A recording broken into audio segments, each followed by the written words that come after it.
¿Qué tal? Buenos días. Muchas gracias. No sé si van a poner la presentación, pero bueno, mientras nos ponen la presentación, simplemente quería agradecer a Gerardo, a Marta y a todo el comité de Faconauto pues darnos la oportunidad hoy de poder tener estos 20 minutos o alguno más para contaros cómo vemos el futuro de la automoción. Seguimos sin presentación. Básicamente, bueno, ahora, como os decía, hablar del futuro siempre es complicado, y siempre lo ha sido, y hay numerosos ejemplos en la historia donde, me tenéis que aquí para pasarlas, donde ha habido previsiones y predicciones pues, que no han sido muy acertadas, ¿no? Yo he traído aquí una, ¿no? En el año 1894, London Times predijo que en 1940 sería imposible circular por las calles de Londres porque con los coches caballos habría casi 3 metros de estiércol.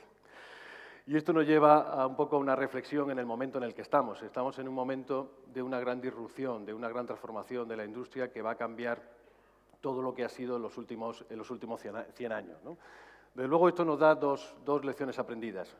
Es difícil saber lo que va a pasar en 2030 y 2040 y cómo va a ser el sector del automóvil y cómo va a ser la movilidad. Y luego la segunda, si me permitís, que el problema de emisiones ya lo tenían en 1894 con el estiércol.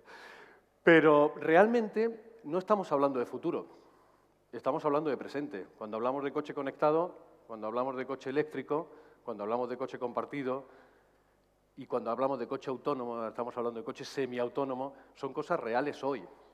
Y están en la sociedad, y están en la prensa, están en los medios, la gente habla de estos conceptos que van a transformar y que están transformando esta industria. Con lo cual, cómo va a evolucionar esta industria es importante y para ello he querido partir del punto donde nace todo. ¿Cuáles son las grandes megatendencias que nos están dirigiendo hacia ese cambio? Porque no podemos obviar, esto no es un problema solo del sector de la automoción.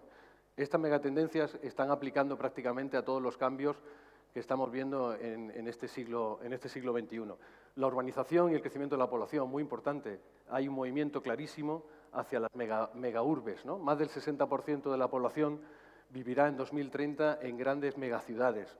El boom turístico, nada comparable con lo que teníamos hace 20 o 30 años, pues que facilita todo el desarrollo pues, del coche compartido, etcétera, etcétera, ¿no? Los nuevos patrones de consumo. El consumidor no tiene nada que ver. Nosotros no tenemos nada que ver cómo éramos y cómo comprábamos y cómo queríamos los productos, cómo queríamos los servicios. Ahora queremos un servicio personalizado, queremos un servicio ya urgente, rápido. Queremos que sea algo a través fácil, que todo sea digital, que todo sea a través de dispositivos móviles. Y eso ya está en nuestra sociedad. Y aquí la mayoría de los que estamos no somos nativos digitales, pero los que vienen detrás, esto va a ser la gran transformación en la década de los 30.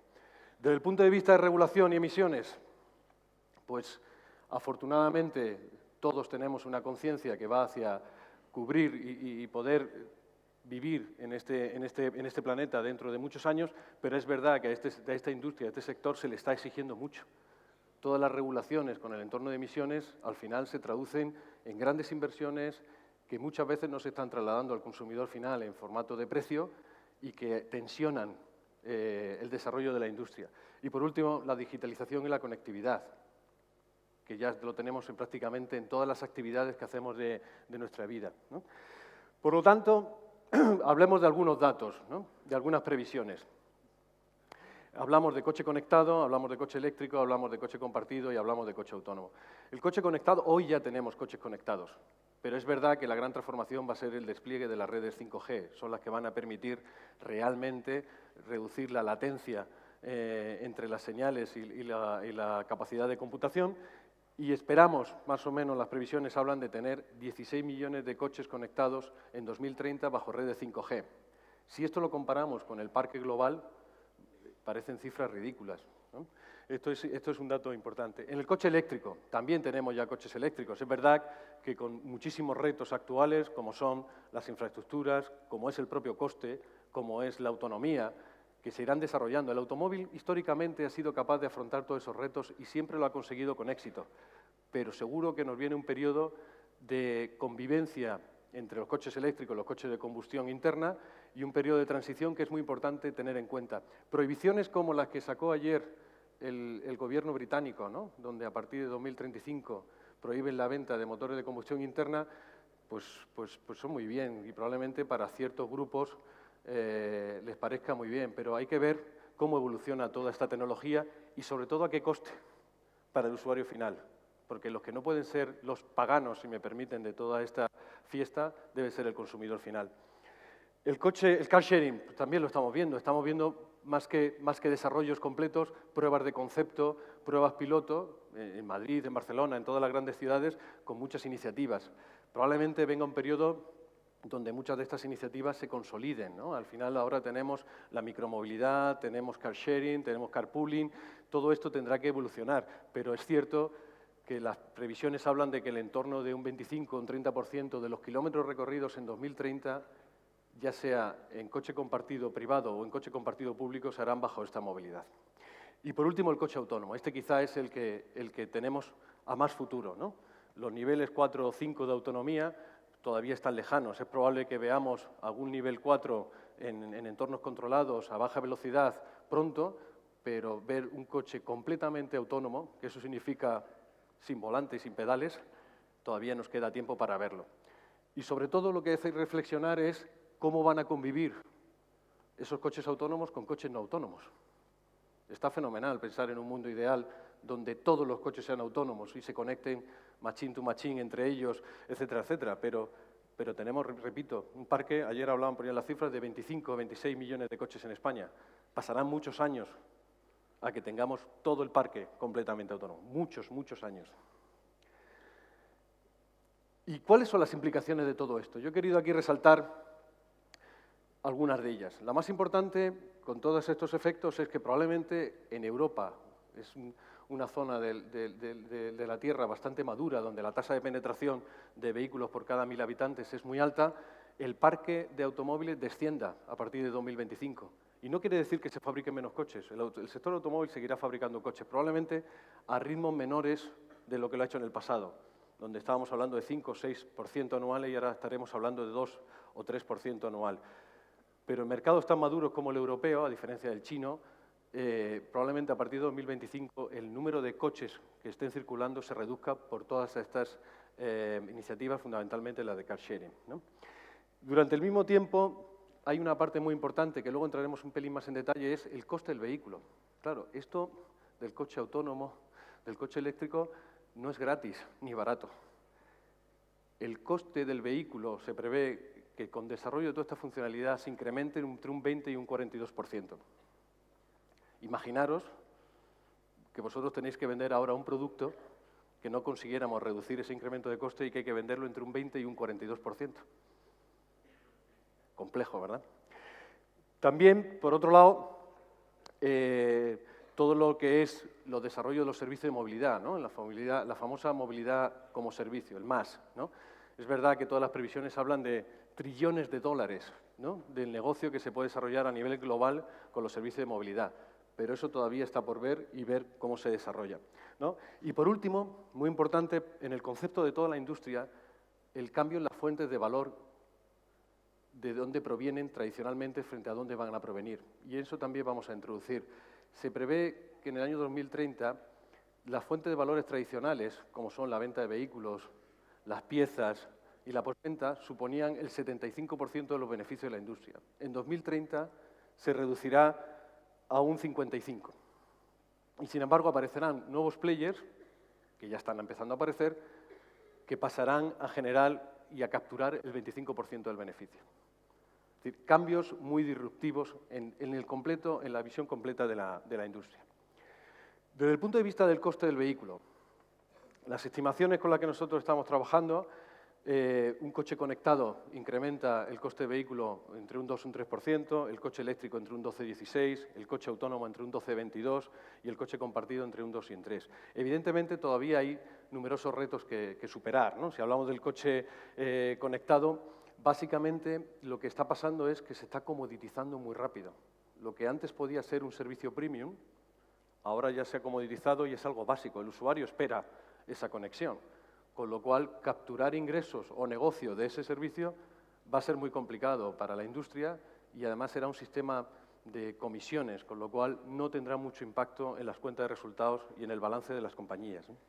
Los retos, evidentemente, la infraestructura, ¿no? La 5G, ¿no? El despliegue de la red de 5G será lo que cambiará la forma, tal y como entendemos hoy, el coche conectado. El coche eléctrico, pues básicamente altísimas inversiones. Hemos visto anuncios, ¿no?, de los grandes grupos automovilísticos de miles y miles de millones de euros para desarrollar el coche eléctrico, ¿no? Algunos con políticas de nuevas plataformas, algunos con políticas de compartir y hacer convivir las plataformas comunes entre el motor de combustión interna y el motor eléctrico, con diferentes estrategias, y algunos que lanzaron unas iniciativas con desarrollar nuevas plataformas y que ahora han cambiado, ¿no?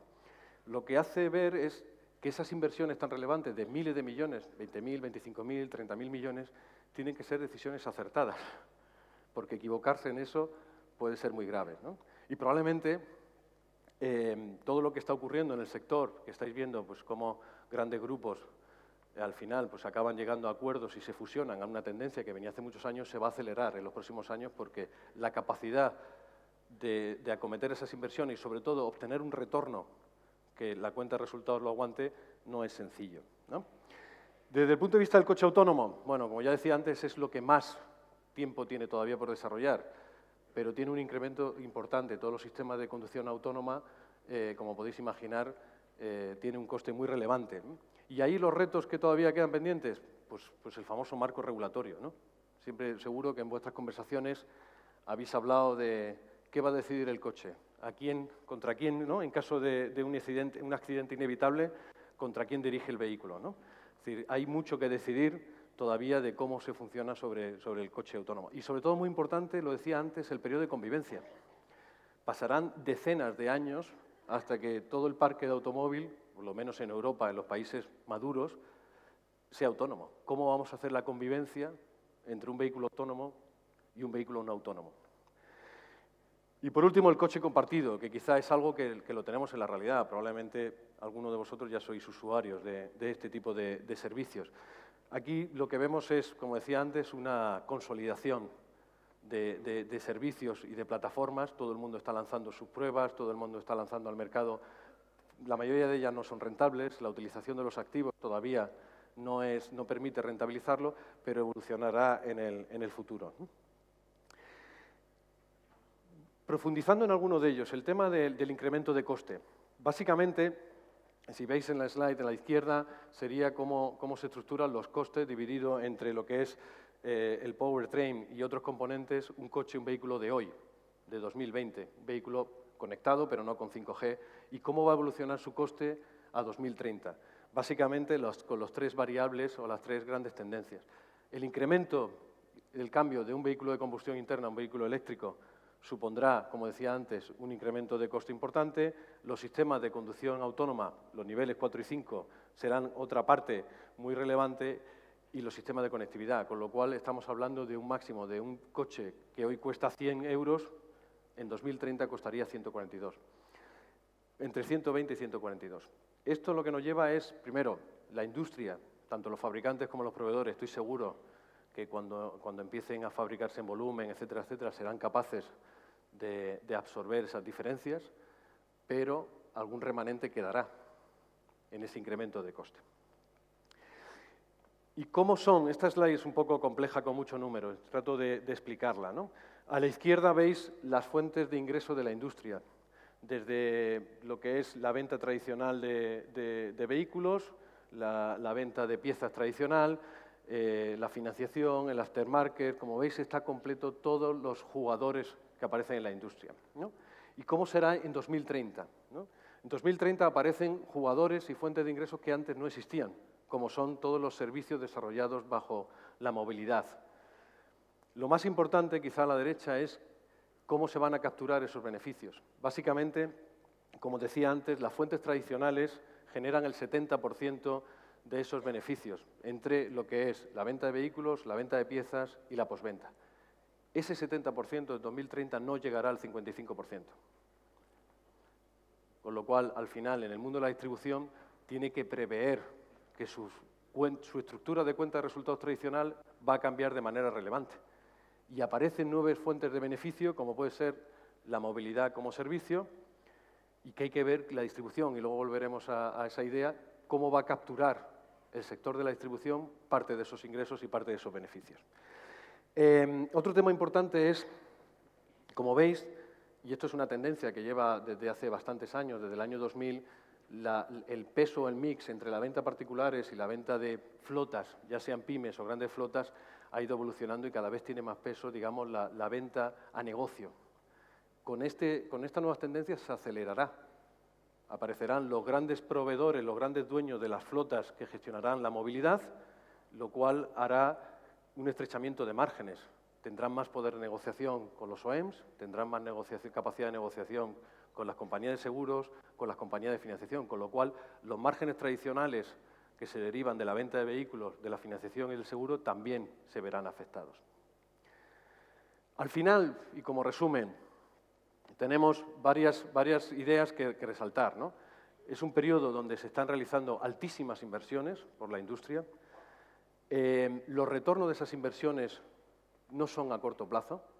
Estamos hablando de cuentas de resultados que para un fabricante está en torno del 3-5% y un proveedor en el 8 y el 9%, con lo cual su capacidad para hacer esas inversiones no es en muchos casos elevada y por eso están habiendo procesos de consolidación, como habéis visto en el mercado. La presión en el entorno regulatorio va a seguir creciendo. Veremos hasta cuándo, ¿no? Y lo estáis sufriendo. Y este año 2020 es un buen ejemplo con la limitación a los 95 gramos. Va a haber algo que también es histórico en el sector, que es cierta sobrecapacidad y cada vez se va a ver más patente y una presión terrible en precios, una erosión de márgenes, que por lo tanto también nos llevará pues, a un periodo de concentración y reordenación y reestructuración. Y además con una variable más que afecta a toda la cadena de valor de la industria, es la necesidad de recursos y capacidades diferentes que hoy no tenemos. La necesidad de llegar a acuerdos de gente que aporta cosas que hoy no tenemos. Ya habéis visto cómo va a cambiar la fuente de valor.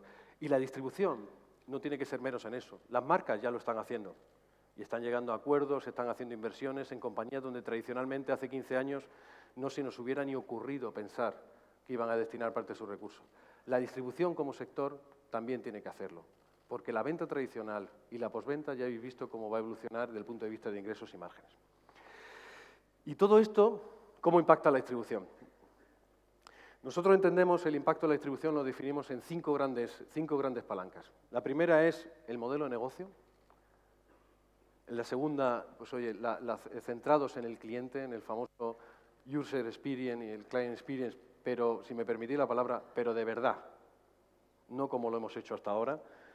La tercera es la automatización y la eficiencia. Toda esa erosión de márgenes nos va a meter en una dinámica donde todos tenemos que ser más eficientes, proveedores, las marcas, los fabricantes y la distribución. La movilidad como servicio, que quizá es la palanca que, como decía antes, está más pendiente de desarrollar. Y, por último, la regulación. La regulación, que además no es homogénea ni siquiera a veces ni entre el mismo país, ni entre diferentes comunidades autónomas. Imaginaros a nivel de distintos países. El modelo de negocio, todos estáis oyendo hablar del modelo de agencia, de la necesidad de las marcas de interactuar directamente con los clientes. Y esto va a ser uno de los factores también relevantes. Vamos a entrar en alguno de ellos. Desde el punto de vista del modelo de agencia, esto es como pinta a vuestra izquierda la cuenta de resultados tradicional de un distribuidor y cómo puede pintar con un modelo de agencia. En realidad, cuando esto lo hemos hablado con algunos de vosotros, hay gente que lo ve como amenaza y hay gente que también lo ve como oportunidades. Cambia tu modelo de ingresos, ya no vas a comprar y vender coches, sino vas a tener ingresos de unas comisiones por unas actividades que vas a realizar, por el número de test drive, por el número de ventas, etcétera, etcétera. Por otro lado, no tienes la partida relacionada con el inventario y con el activo. No vas a tener que comprar coches y no vas a tener que necesitar financiación para comprar esos coches. Ese modelo, como ya digo, alguien lo puede ver como oportunidades o como amenaza. Pero todas las marcas o están trabajando en él o van a estar trabajando. Desde el punto de vista del Customer Experience, al final son palabras que no son nuevas. pero que hay que hacerlo ya de verdad. O sea, la conexión entre el mundo offline y el mundo online está presente en toda nuestra vida. Todos como usuarios necesitamos que este sector también lo aplique. La segmentación en función del tipo de vehículo y por el tipo de cliente, que nos lleva a diferentes perfiles de puntos de venta, unos más masivos en las afueras de las ciudades, tradicionales, otros más modernos, los pop-ups o las tiendas flagship en el centro de las ciudades, tienen que adaptarse a cada segmento de cliente y a cada vehículo que vendemos. Además, con un punto adicional, y es que el canal online empezará a pesar. Empezará a pesar en algunos segmentos de la industria. Probablemente las marcas premium se centren más en la experiencia, en esas flagship store, en esas pop-up store, y las marcas generalistas tendrán que convivir entre la tienda tradicional en la afuera de la ciudad, en los polígonos, con el incremento del canal online, como ya lo estamos viendo. Y luego, por último, la movilidad. La movilidad, todo el mundo, todo tipo de compañías, OEMs, proveedores, telcos, otras compañías que son nuevos entrantes, está buscando su hueco en la movilidad. La pregunta cuando hemos trabajado con esta idea con alguno de vosotros es ¿y cuál es el hueco de la distribución? ¿Qué vais a hacer con los servicios de movilidad? ¿Qué rol vais a jugar en los servicios de movilidad? Ya habéis visto antes que en las cuentas de resultados de la industria el 19% de los ingresos vendrán de la movilidad como servicio, de estas ideas. La industria, la distribución como sector, como industria, también tiene que hacer cosas. Iniciativas como la que ayer lanzó Faconauto, ¿no? New, ¿no? Que permite, pues oye, trabajar sobre el mercado de VO y desarrollar un marketplace para la venta, probablemente sea la primera piedra de una evolución mayor de acciones que la distribución tiene que hacer de manera conjunta, porque esto no puede hacerlo un concesionario solo. Tiene que hacerlo los concesionarios como industria. Y aquí están por desarrollar las ideas.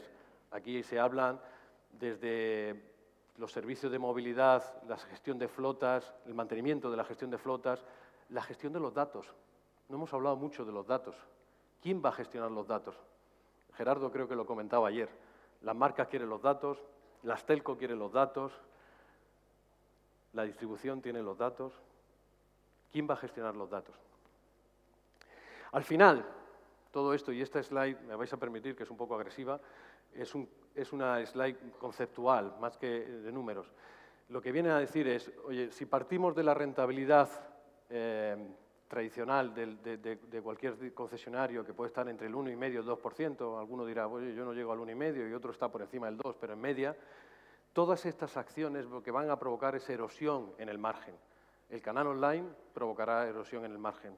Car sharing provocará erosión en el margen. El vehículo eléctrico, 40-50% menos de coste de mantenimiento, provocará erosión en el margen.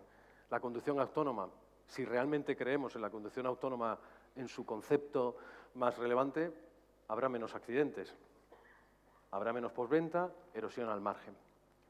Con lo cual, si no hacemos nada, dentro de unos años la cuenta de resultado del concesionario estará entre un 0,3 y un 0,8. Ahora, la buena noticia es que hay cosas que hacer y hay que capturar esas nuevas formas de beneficio. ¿Cuáles son? Los nuevos modelos de negocio. Lo decíamos antes, la movilidad como servicio, la gestión de los datos, la gestión de flotas, la gestión de car sharing, ser proveedor de car sharing. No lo sé, hay que trabajarlo, hay que desarrollarlo. La buena noticia es que las amenazas ya las conocemos y las oportunidades están por desarrollar y tenemos tiempo para desarrollarlas. Eso es lo importante. La eficiencia. Hay que trabajar en inteligencia artificial, hay que trabajar en RPA, hay que trabajar en todo lo que nos permite hacer más eficiente nuestro proceso de negocio, porque lo vamos a necesitar. Y por último, centrado en el cliente. Esto seguro que nos repercute en el margen y nos permite ganar algunas décimas de margen. De tal manera que conceptualmente tenemos un camino que nos lleva a una erosión del margen y unas oportunidades que nos llevan a recuperar el margen que siempre hemos tenido. Y por último, ya concluyo, para mí las conclusiones de todo de la futura distribución, el fabricante siempre va a querer interactuar con los clientes finales, lo hará a través del canal online, lo hará con el modelo de agencia o con ambos, ¿vale? El distribuidor tiene que trabajar esa omnicanalidad, los canales offline y online tienen que ser uno solo, porque además el usuario irá saltando de uno a otro. Es verdad que el canal online crecerá, pero también el offline se mantendrá y la palabra clave es omnicanalidad. La consolidación de las redes seguirá como una tendencia clara.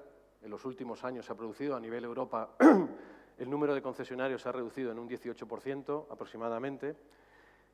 En la movilidad como servicio, como decía antes, la distribución tiene que encontrar su hueco y tiene que definir qué rol quiere jugar y tiene que jugar un rol porque tiene activos que no tiene nadie. Tiene 2.100 concesionarios o más de 2.100 concesionarios en España con una red capilar que no tiene nadie y ese es un activo que tenéis que poner en valor. Y, por supuesto, no luchar contra esas tendencias. El coche compartido llegará, no sé si será el 20 o el 30% de los kilómetros recorridos. El coche autónomo lo cambiará todo, pero eso será más adelante, con lo cual hay tiempo para prepararse. Y por último, para mí, el futuro lo veo lleno de oportunidades. Espero que les haya gustado. Muchas gracias.